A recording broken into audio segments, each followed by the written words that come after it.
હું બાપ નહીં આવું મારા તો ધા માકાડીમાં હારું કરું નીકળવા આવું છું.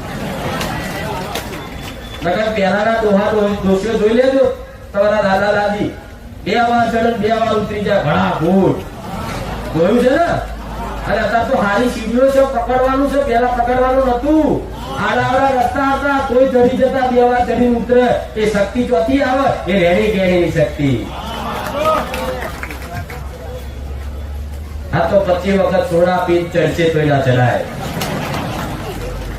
ચડાય છે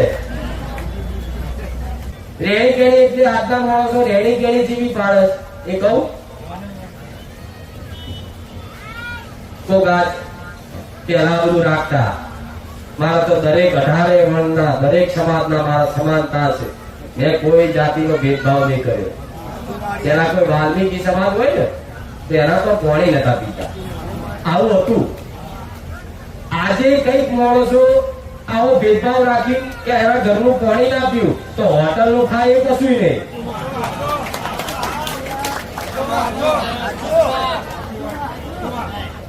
ઘરની ભાઈ હોય એના હાથનું ખવું એવા દાડા હોય 6-7 દાડા કદાચ ધર્મમાં કોઈ દીકરી હોય તો એના હાથના રોટલા ના કરો હોટલમાં ખાય એ ચાલે. આ બધો દેખાવ. શું દેખાવ? મારો દીકરો એવું એક જગ્યા નહીં કે જો એને પાણી ના પીધું હોય. શું અભડાઈ ગયો? વાલ્મીકી સમાજના ભાઈબંધ હોય ને, આજે કદાચ કોઈ જગ્યાએ પેલાની વાત કરું એનો ભાઈબંધ હોય તો એક થાળી ખવડાવી જ મેં મેળવી. આ માનવતાનો ધર્મ છે. શું ભગવાને અલગ અલગ થોડી બનાવ્યા? પણ એટલે નતા ખાતા, એટલે નતા પીતા કે એમના સમાજમાં કદાચ પહેલા ખાતા પીતા વધારે. તો બધા સમાજ ખાય છે. ઉપરથી અત્યારે એ સુધરી ગયા, તમે બગડ્યા બધા. હું મેળવી આવો છો. અમારા પાર્ટી નું ચોખ્ખા પવિત્રતા રાખે છે. તમે તો એટલું નહીં કરી શકતા. એટલે તો હરિજન કહેવાય, હરિના જન કહેવાય. અને કઈ સમાજ મારા પારે આવે છે. તમારે ચિંતા કરવાની જરૂર નહીં.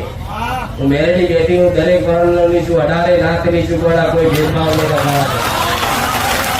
મારા સાહિત્યમાં કોઈ આવો છૂટ અછૂત નો કદાચ ભેદભાવ કોઈ વ્યક્તિ કોઈ સેવક રાખે ને એક વખત મને મેરેડી લાઈન કહી જજો કે હા મારી જોડે આવો ભેદભાવ કર્યો, એનો તો જાહેરમાં દંડ ના અપાવ તો મેરેડી બની જાય.